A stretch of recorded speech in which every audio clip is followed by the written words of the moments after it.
Good evening. I do thank you for coming and joining us tonight for our discussion. In the 3rd century, our ancestors, many of them lived in Bavel, in Babylonia, modern-day Iraq. In Babylonia, there were many Jewish communities, many small communities, you could call them shtetl. Some of them we are very familiar with due to the fact that they had rabbinic institutions there, they had yeshivot there. So a location by the name of Neharda, Pumpedita, Matamasya are well known. There are some less known communities that existed there. A community, in essence, became known and became part of our history if there was a rabbinic presence, because the literature from that period is rabbinic literature. One of those small communities that we know of was a city, a village perhaps, by the name of Narish, or if you're Hungarian, Nerash. Okay, a small. Sound Narish, not Narish. It's Narish. That's Narish. And just as you would call a Toronto person a Torontonian, and you would call a person from Ottawa, what do you call them? Ottawatonian? No? A person from Michigan? Michiganer. Excellent. I was waiting for that. If you are from Narsh, you're a Narshaw. A Narshaw. So the city of Narsh. The rabbis had a very negative view of the Narsh community. They believed that the population there, the peasants, the farmers, are not honest. And the rabbis would say that if you were kissed by a Narsha, count your teeth after you were kissed. Be careful with them. This was a community that you would not expect them to support a rabbinic institution, and they didn't. But nevertheless, there was a very well-respected rabbinic leader towards the end of the 3rd century by the name of Rav Papa. Rav Papa was his name. And he had his yeshiva there. He had rabbinic students there.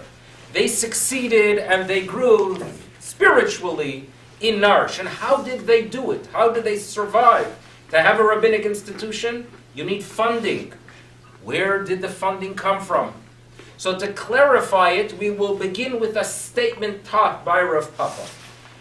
The Talmud has a discussion about the concept of bal tashchit. We all know that valuable items that serve a purpose should not be destroyed for no reason. The Talmud adds to it a different angle, that if someone can satisfy himself with food that cost only $5, but they instead decide that they're going to go ahead and eat something that they really do not desire more for $20, that's considered a waste. Okay, so if a person can eat cheap bread, and he is absolutely fine with it, but he decides to go purchase the more expensive one, the Talmud notes that there is a level of bal tashchit there. You're destroying your money. There's no reason for it. If you enjoy, or if it is healthier, there's a good reason. For no reason, do not go with the more expensive. Comes Rav Papa and he adds to that teaching. And he notes that if you have a person that could live, that could drink shikra, that could drink beer, but he nevertheless decides to go ahead and drink the more expensive wine, he is violating a bal tashchit. Drink the beer, says Rav Papa. Drink the beer, says Rav Papa. Notes a rabbi in the 16th century, Rabbi Shmuel Edels. And Rabbi Edels tells us, you know what? You know why Rav Papa really teaches that? You know what Rav Papa did for a living? He was a beer maker. So therefore, he walked around teaching and preaching and telling people, skip the wine, drink the beer, because he indeed made his living from it, and he supported his institution as a result from the beer. So you want to know how that yeshivat Rav Papa survived in Narsh? Give credit to the beer. That's the beginning of our journey of beer. Now, If you want to know about the ingredients in your beer, we have to go ahead and visit 1516. It all begins there. We'll move back from it. But 1516 is a very significant year. Right here, I have a German beer. No, you will not be sampling this one. This is a German beer. We're drinking all Canadian tonight. And it's Erdinger. It's a pure beer. And we are told here on the label, now listen carefully, that this Erdinger beer is a traditional Bavarian wheat beer brewed in strict accordance with the Bavarian purity law of 1516. The purity law. Some people call it the German purity law. It doesn't settle with me well, that statement. But we'll call it the Bavarian purity law of 1516, a significant one. Now, what exactly was the Bavarian purity law? So there are many details, some of them related to finance. They set a price for beer. But what they really taught, the halacha of 1516 of the Bavarian purity law, is that there are only to be 3 ingredients in your beer, not more. And they are water, barley, and hops. Vizehu, nothing else. So if you pick up a bottle, you're traveling anywhere in the world, and they tell you that we are following the Bavarian laws, it is 100% kosher. You know that the ingredients are kosher. What's missing from this list? Well, if you look at a beer today, even if they are following the Bavarian laws, they add something else, and that is yeast. And the yeast was not mentioned in the Bavarian law for some reason. Well, the reason was they weren't really aware of the yeast. And let me explain. We know that if you have sugars and you add yeast to the sugar, it will ferment, it will produce carbon dioxide and alcohol. Therefore, there was a very popular drink, the mead, a honey beverage, mead, a honey beverage. So you have honey, you add, you let it ferment. You would add yeast, or in some cases there was natural occurring yeast, which we're going to address. It ferments, it turns into an alcoholic beverage. Now, the yeast itself can only convert sugars. It does not convert grain. However, when you take barley and it's malted, it reaches a specific temperature, there are enzymes that convert the starches into sugars, and then when the yeast comes in contact with the sugars, it begins the process of the fermentation, and that's how you get yourself your beer. Fine? Yeast itself today is added after Louis Pasteur. We became very familiar with the yeast. In the past, they would not add yeast, but rather the way they would produce beers is they would take the leftover, the dregs of an old batch of beer that had yeast in it, add it to the new one. Now you're going to wonder, okay, how did it all start? Well, nowadays, they used to have at the LCBO, I couldn't get a hold of it, they no longer have it, something called lambic beer. What is lambic beer? Lambic beer is produced in Belgium, where they do not add yeast, but rather they take the vats, they put it in an area not far from vineyards where there is yeast airbound, and what happens is that I have allergies, for example. I know that there are a lot of things floating out there in the air. Among the many gute Sachen that are floating in the air is actually yeast. So they open, the vat is sitting there in a field, yeast comes in contact with it, they did not add yeast, it was airbound. This is a very traditional beer. And that is very possible, a very old way of making beer, where yeast is not added, but obviously there is yeast in the product, because otherwise you're not going to have your alcohol produced from the sugars. Lambic beer, actually, I read somewhere that they're trying to make some lambic beer, but it takes several years for it to ferment, so they'll get back to you in 2 years if they actually succeeded or not. Somewhere here in Canada, this Amsterdam brewery. Nevertheless, yeast is not mentioned here, but we all know that yeast plays a very significant role. Yeast, by the way, brewer's yeast is kosher. So even with a small adjustment to Bavarian law of 1516, you can still be confident with a bottle of beer that follows those halachas. But what we're going to do is we're going to analyze a little bit, not the water today, the water is kosher, but we're going to focus on the barley and the hops. And we're going to go through a halachic journey that each one of them went through. And they are indeed significant and I think quite fascinating. In the days of the Talmud. Rav Papa's beer. You know, they have these wines that have all the Rishonim's name. They have a Rashi beer, a Rashi wine, Alfasi wine. So if we go for beers, if you ever want to have a beer production, I would have, of course, the Rav Papa beer, the Rav Papa beer. There is in the United States a manufacturer of beers that uses traditional recipes, and it's called Hebrew beer. Yeah. Hebrew beer. It does exist. I couldn't get a hold of it here. Yeah, you can. Now, I should have spoken to you a few weeks ago. Where can you get a hold of it? I bought it in the Promenade. Wow. The LCBO. The LCBO had it there. Okay, yeah. they got it. Interesting. Not cheap. Okay, so maybe it's good I didn't know. So, Hebrew exists. When I say traditional recipe, what do I mean? When the main ingredient of the bottles that you find here, and the bottles you find there, and the bottles you will find in the LCBO, the main ingredient is barley. In some cases, the Germans will add some wheat to give it its own flavor. The main ingredient of Babylonian beer, produced by the great Rav Papa, were dates. It was date beer. They took dates. Dates have natural sugars. They produced it in a way with, of course, the environment. The temperature was controlled by Rav Papa. He was a wise man. He knew what he was doing. The sugars were converted into the alcohol and the carbon dioxide, and that was the beer that Rav Papa was drinking. The Talmud is aware of the fact that there is shechar, that there are beers that are made with wheat. The rabbis are familiar with it. The Talmud knows that the Medians, the Madai, they would produce shechar beer using grain. And therefore the rabbis tell us that you should know, I have some interesting news for you. Yes, on Pesach, beer is 100% fine. But if it's the beer that they happen to use wheat, you should know there's a problem there. So obviously it was like a chidush, it was something that was not the norm. The Babylonian recipe of our ancestors, and if you want to be traditional, yes, it's expensive, but if you want to be a traditional Jew, at least once, you should sample, I have not yet, but you should sample a date beer. I asked them, they didn't have, maybe the Hebrew, they have different varieties. Date beer is where our roots can be found. Now, dates are very, very significant in our tradition. You know, dates are significant.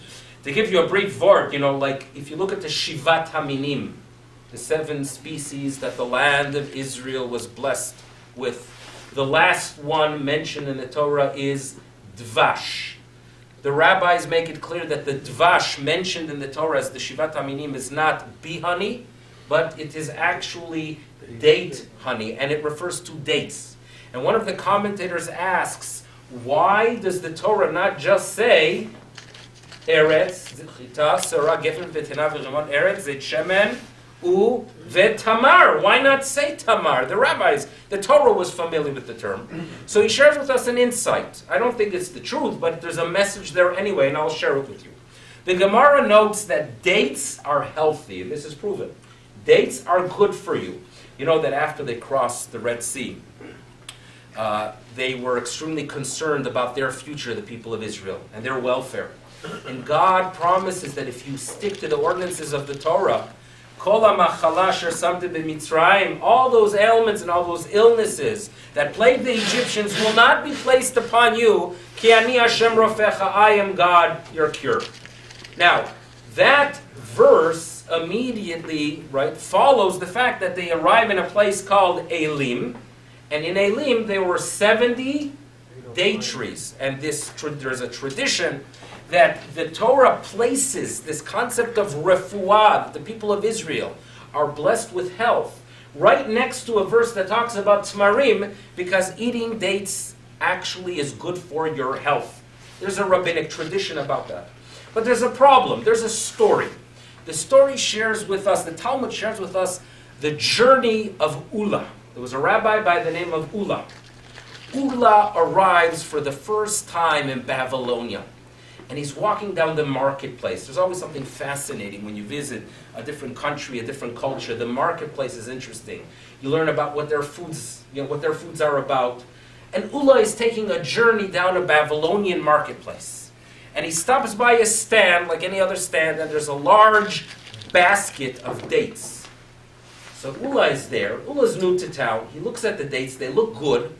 And he asks the fellow, the seller, how much, what price, how much are you going to sell it to me for? And he says, well, that basket is for 1 zuz. Now 1 zuz is like a nickel, like a very small amount in Talmudic currency. So he picks it up, he buys it immediately.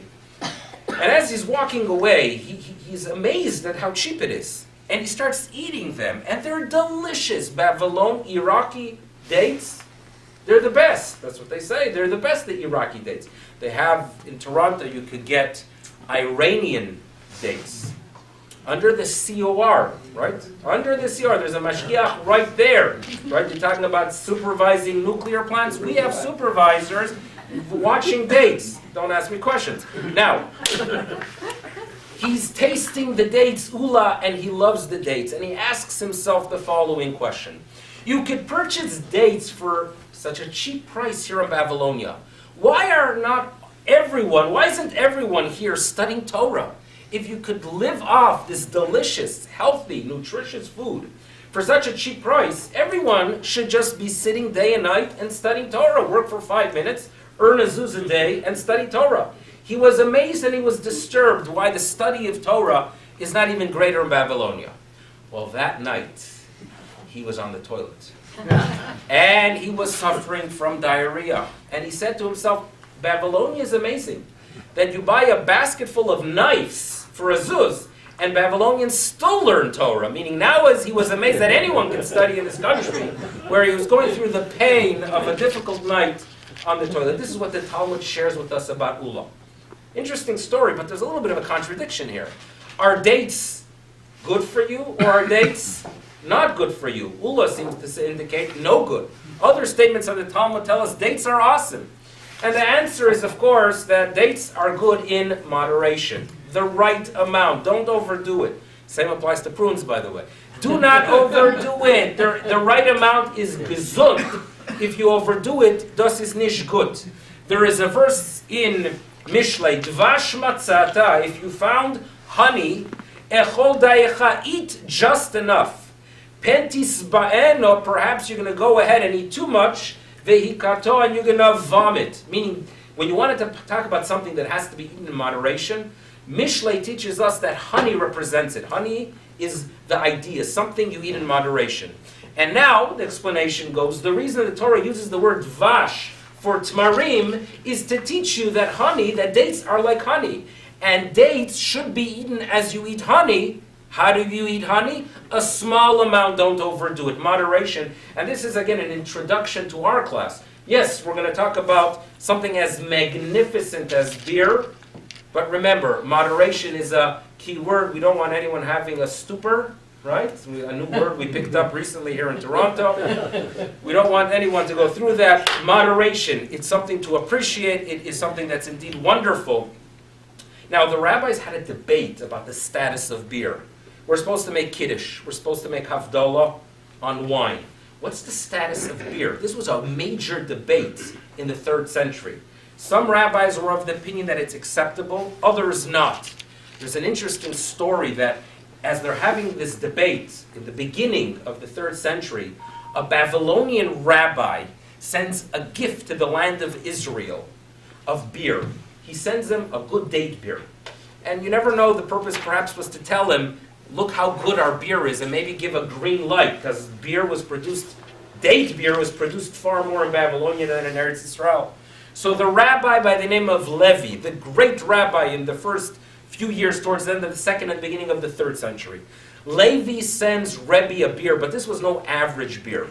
This, when you make beer, date beer, it seems that you have to pour water over crushed dates. The water is infused with dates, and then you let it ferment.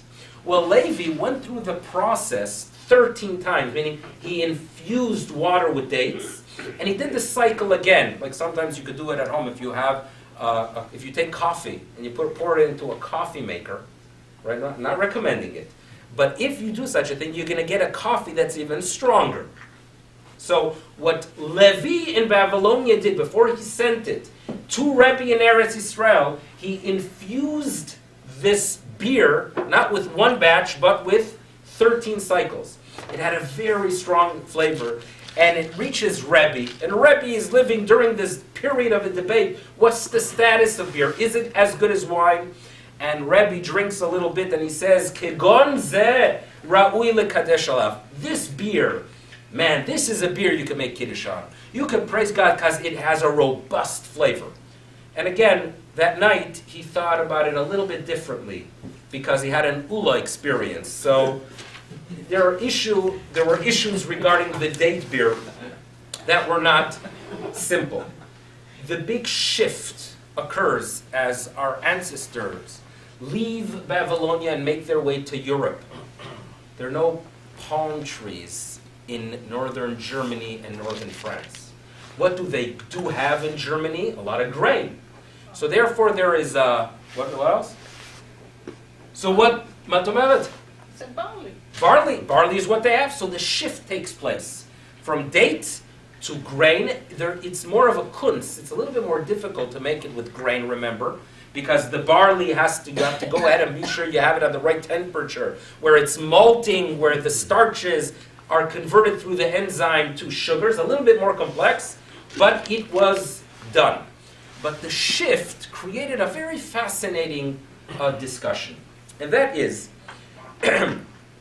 you know, the Baalei HaTosfos, the great rabbis of the 12th through the beginning of the 14th century, were rabbis that had a very unique philosophy that was new then and now it is given.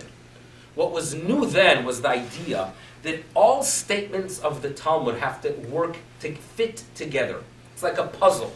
Up until that point, there were different schools. There were rabbis that had their traditions, and if the rabbi was familiar with the Talmud, he did not have great difficulty if it contradicts one statement of the Talmud. They followed their traditions.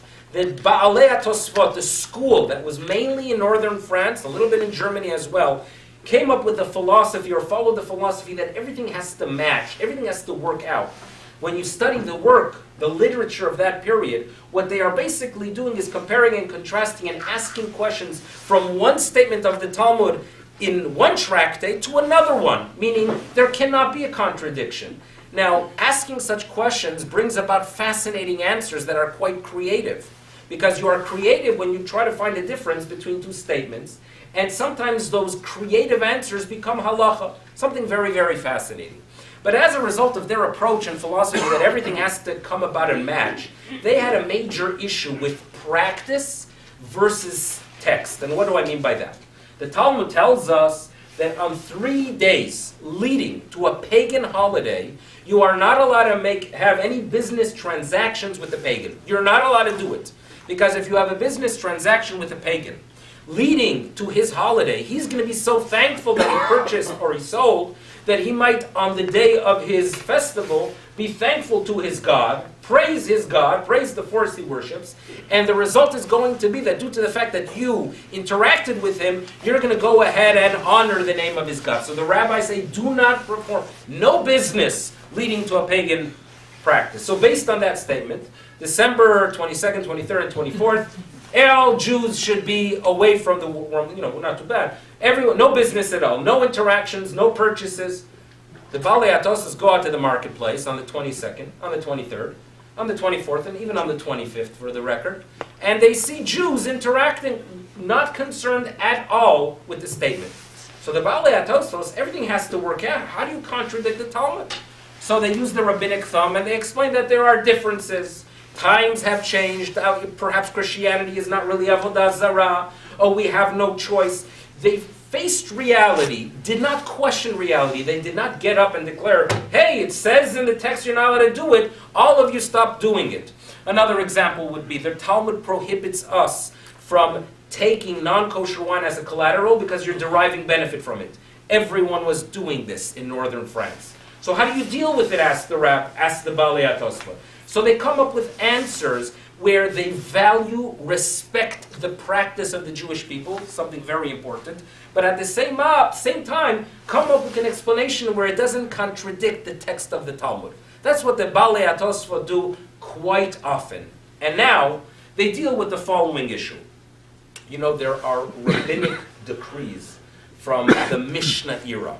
In other words, rabbinic decrees that are from the 2nd century or beforehand. For example, the idea that you have to have kosher cheese. The idea that you have to have, meaning even if the ingredients are kosher, that's not enough. You need kosher cheese that a Jew watched the process of the rennet added to the milk. The idea of kosher wine. The idea of kosher bread, people that follow Pat Yisrael. These statements are mentioned all in the Mishnah. We'll get to them at some point. There is one rabbinic prohibition not mentioned in the text of the 2nd century, but only appears later in the 3rd century in Talmudic times. And that is, listen carefully, the prohibition of non-Jewish beer. Beer produced by a non-Jew. The rabbis say that there's a problem with it because it might lead to marriage. You interact with them. You're a little bit lightheaded after a bottle or two or a pint or two. And that could lead to a road that is not so good for the people of Israel. The rabbis prohibited it. However, it is a late prohibition. And due to the fact that it's a late prohibition, they only prohibited it under specific circumstances. In other words, the rabbis make it clear to buy a case or even a bottle and take it home of kosher beer, 100% fine.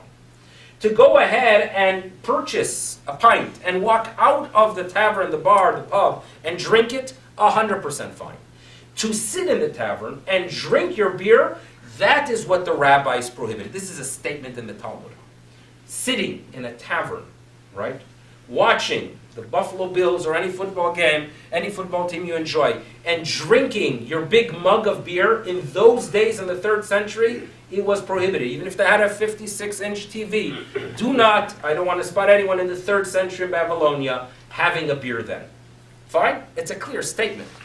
Come the rabbis of the 12th century, and they go ahead and they visit Jewish communities, wonderful Jewish communities in France and in Germany and in Austria, and they realized that it was the norm of good Torah Jews who would go to taverns. The environment was not one perhaps that you would see in the movies, but if you are traveling at the end of the day and you need something to drink, it's pre-Pepsi day and probably the water was contaminated, and the wine was not available and for sure not kosher, so you need a drink at the end of the day. Rabbis were drinking beer, and they weren't taking it to the door and standing outside following this Talmudic teaching. They were drinking it in the tavern. So the rabbis were a little bit confused. It contradicts a clear-cut statement of the Talmud. So comes a German rabbi, one of the Baalei HaTosfot. His name was Rabbi Eliezer ben Yoel Halevi, lived from the year 1140 to 1225. And he notes the following. Now, take this statement seriously, because this becomes the normal halacha. An insight by one rabbi, one great rabbi, becomes halacha. And he notes that rabbinic decrees, the ones that are post-Mishnah, Talmudic rabbinic decrees, are only relevant in the precise way, with the precise ingredients that existed during the decree. If there is a shift, if there is a change, if the ingredients are no longer the same ones used in the times of the Talmud, so the decree no longer applies. So he claims, and again, he's making that statement that there should be no contradiction between the practice and the text. And he declares that the rabbinic prohibition of sitting in a bar remains. And God forbid, he warns all Jews in Germany, God forbid to sit in a bar and drink a date beer. Because that's what the rabbis made in the Talmud. The decree of the 3rd century related to date beer. Wheat beer, the rabbis were not talking about. So therefore, he gives a green light to drink wheat beer in a bar. Now, use caution. A bar is a bar, but the statement is one that clarified the reality, and it becomes halacha l'maisa. By the way, that if you ever land up in a bar, be sure not to get a Hebrew, right? Anything but a date beer, you can tell them. Why? Because you have that concern. This is a fascinating insight, and it's mentioned by a rabbi, a great rabbi.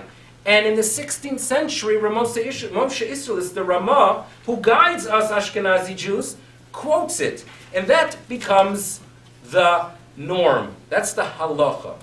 Fascinating how Judaism works, but the significance is the significant. It's L'chaim. It's tea. Right. Something like it. Same color as tea. How about that? Hebrew tea, you say. Do we have some clarity about the barley?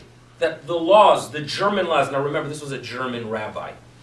I can already picture the Ravia. He was known as the Ravia. He's quoted dozens of times in halachic literature of the Ravia. For example, on the Seder night, we have a tradition of leaning. Some women have a tradition that they don't do it. Some women don't. And you ask them, where do you get a tradition not to do it? They'll say Ravia. In other words, he was a halachic authority. This Rabbeinu Eliezer ben Yoel Halevi is one of the greatest. So we have to understand that this is a statement from those great rabbinic authorities, a great German authority. And we can understand that he himself most probably enjoyed as well a good pure beer that had its water, its barley, its hops, and the yeast that he was not aware of, that they were not aware of. Hops. What are hops? The reason I have this board here is because I stopped in the LCBO. They're not sponsors. They get no credit. The only credit they do get is that they allowed me to take this poster. If you look at the LCBO logo, on top of the C, in other words, under the C you'll see some grain, under the B you'll see some grapes, on top of the B you'll see maybe it's some clover or some, maybe it's a maple leaf, one of the two. But on top of the C you will see a little cone, and those are hops. What are hops? So they are, perennial plants. They are, their stem is more like a vine, so you cannot have it growing like a tree. You have to have it a support system for them, similar to grapevines. But there's actually a major debate that came about regarding the hops. And let's begin with a story in the Talmud.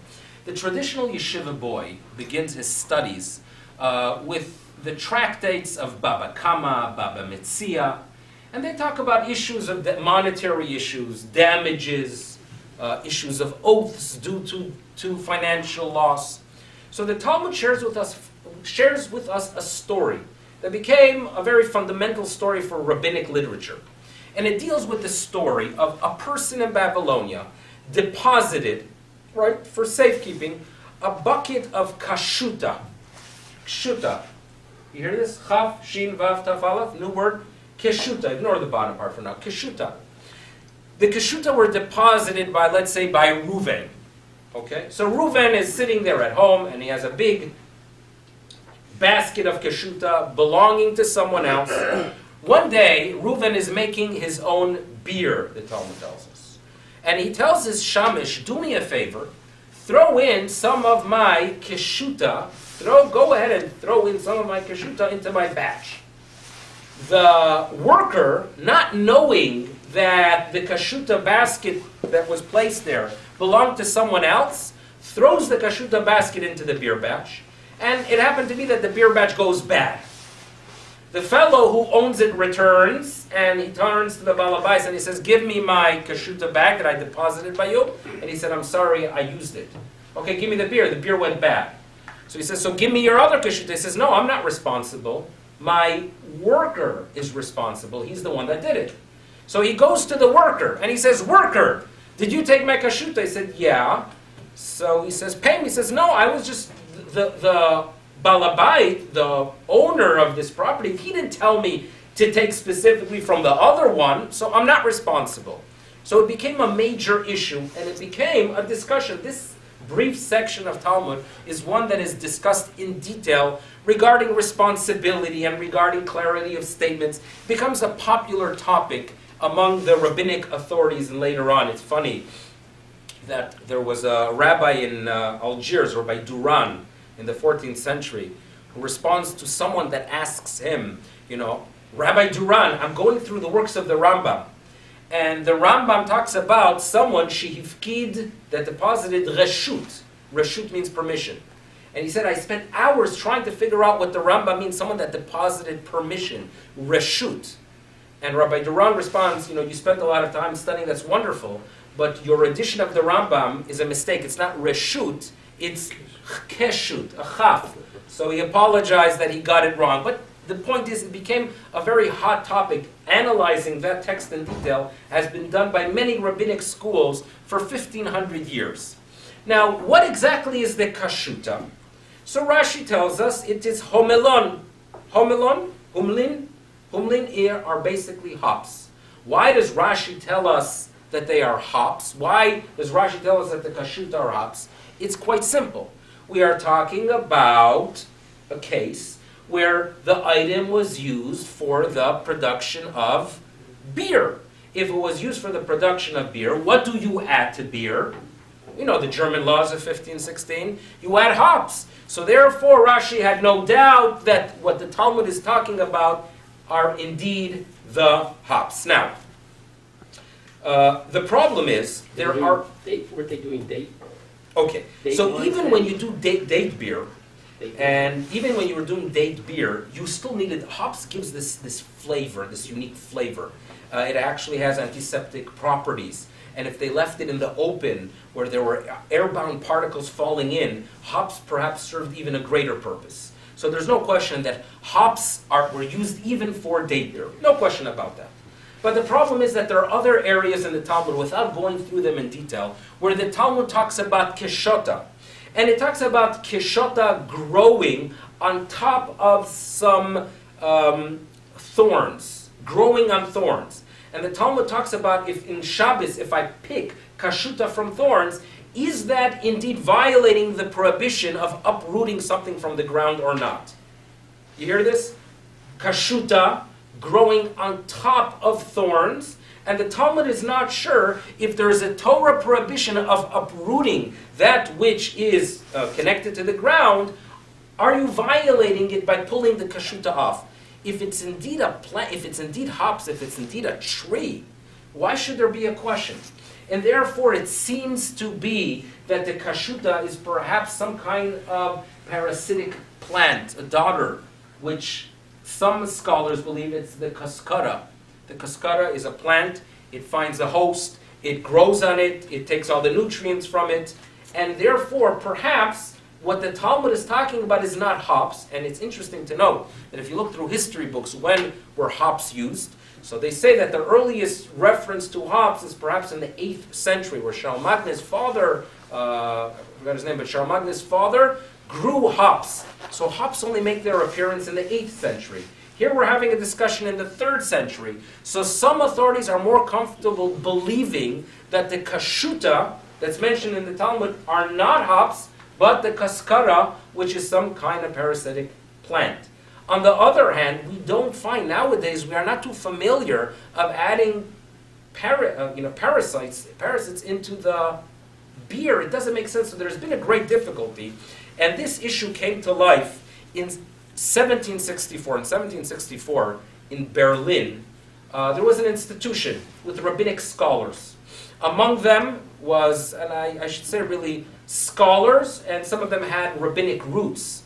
Among them was a Rabbi Israel Mizamush, who was a scholar, and he had a very close relationship there in Berlin with Moses Mendelssohn. And the Berlin school of the 18th century is communicating with Rav Yaakov Emden, and they have an issue regarding this, where the school, this intellectual school, was questioning the Rashi who claims that we are dealing with hops, and Yavitz, being more traditional, defends it wholeheartedly. To quote the Yavitz, talking about hops, you should know that when it comes to hops in beer, there is no question in his mind that in the Talmud they were using it. And hops mo'il, it helps lechazko, to strengthen the beer. Lekaimo, as mentioned, it has some kind of properties that are antiseptic. Lehetiv ta'amo, that hops give a flavor, the bitterness that balances out the sweetness of beer, because remember, there are sugars there to produce the alcohol. The hops gets the credit for it. So therefore, he has no question that the tangy flavor, bitter hops are the ones that were used in the Talmud as well. There's a popular beer called Guinness, right? Yeah. Okay, the Irish drink it, or even Dublin. in Dublin. Okay, so it's Irish. The Irish drink, apologize to those who have roots there, they drink this Guinness. I once tried a dark Guinness. I'm not into the dark beers. The stout. Stout, yeah. Yeah, you drink stout. Okay, it wasn't not my mug of beer. But in any event, there was a to-do a few years ago that someone believed that there's a halachic issue. Why? They use a device. They use something called isinglass Oh, yeah. to clarify the beer. In other words, it has a cloudy look. They want to give it a clear look. So they take it, which is made from dried sturgeon bladder. Sturgeon's not a kosher fish, according to most opinions. They dry it, they throw it into the beer, it gives it clarity. Well, it's not kosher. What's the status? So people think it's a modern day issue. This was an issue that Rabbi Milevsky Landau in the 1760s was already addressing it. And he came out, he gave it a green light because he knows it's a very small amount, it's nullified. And even though you're not allowed to go ahead and intentionally throw in something non-kosher into a batch with the intention that it's nullified, here they really are not giving it for any reason. It's not there for flavor, it's just there for clarity, and therefore he gives it a green light, and therefore it remains fine. Now in general, kashrut of beer, for the record, the German laws remain intact. When you find flavors in beer, there could be a little bit of a problem. Flavored beer, if they actually add flavors. Now here you'll have some beers that are going to have some coriander, which is not an issue, some orange peel, right? Don't worry about the orange peel. But if it actually says on it flavors, perhaps there's a concern. There's a new modern day concern where these microbreweries also use the same equipment for wine, but again, there's no issue there because we have the rule that you could nullify non-kosher wine if you have 6 times the volume. This is well known for those of you who drink sherry cask scotch. The Ramosha Feinstein gave it a green light. The same would apply to beer, so there's no concern there. If you want to know about beers in general, there's a wide, nice variety of Canadian beers you could go ahead and enjoy. If you're ever in the United States and you want to enjoy something, Coors makes something called Blue Moon. And I was taught by my son, we send a kid to yeshiva, they learn things in yeshiva. They learn how to rent cars and how to pick good beers. So Aaron told me that Blue Moon is a good beer, and actually at length he learns well there because Blue Moon, you can get it in any Target or any supermarket in New York State. Try it, it's a good beer. Now the idea of sitting here and talking about what a wonderful pleasure beer could provide, don't think that it is an anti-Jewish notion, because let me share with you.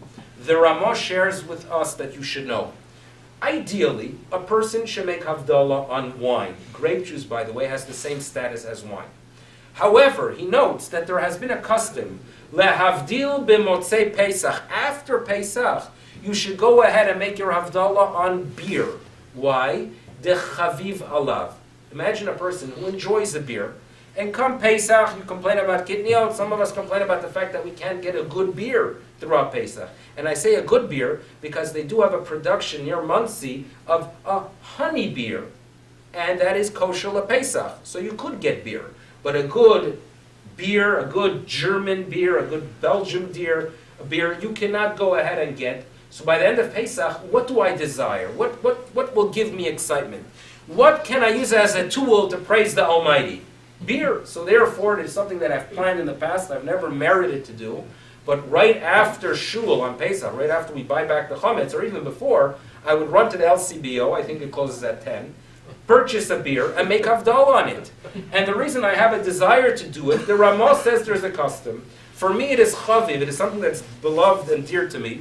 And then I do a little bit more research, and I realize that even the Vilna Gaon would go ahead and follow that custom of making his Havdalah on beer, indicating that the concept of enjoying the physical world is a very Jewish concept. We are here to take this world and say it's a gift from the Ribbonu Shel Olam. Now, let the person control the bottle, not the bottle control the person. We have to keep that in mind. Not just moderation, but it's an idea that we use it as a tool to connect to God, and not that we become a tool to the bottle. An addiction, unfortunately, which does exist, and it is a problem that exists, is a case where we no longer are in control. When we are no longer in control, we have to become a nazir. when on the other hand we are in control and we could use it to appreciate this wonderful world, to go ahead and realize that it is a tool to praise the Ribono Shel Olam.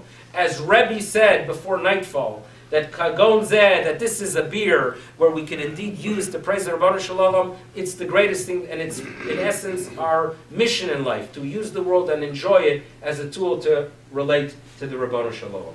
I hope you learned a little bit about the history of this wonderful beverage, a little bit about the different schools that existed in the Jewish world. And now for a few minutes, let us all make a l'chaim. And we thank our sponsor. We thank you, Pesach, for putting time and effort and energy in putting this together. And indeed, let us enjoy this world in a proper way. And I thank you, everyone, for coming. Any questions? Questions?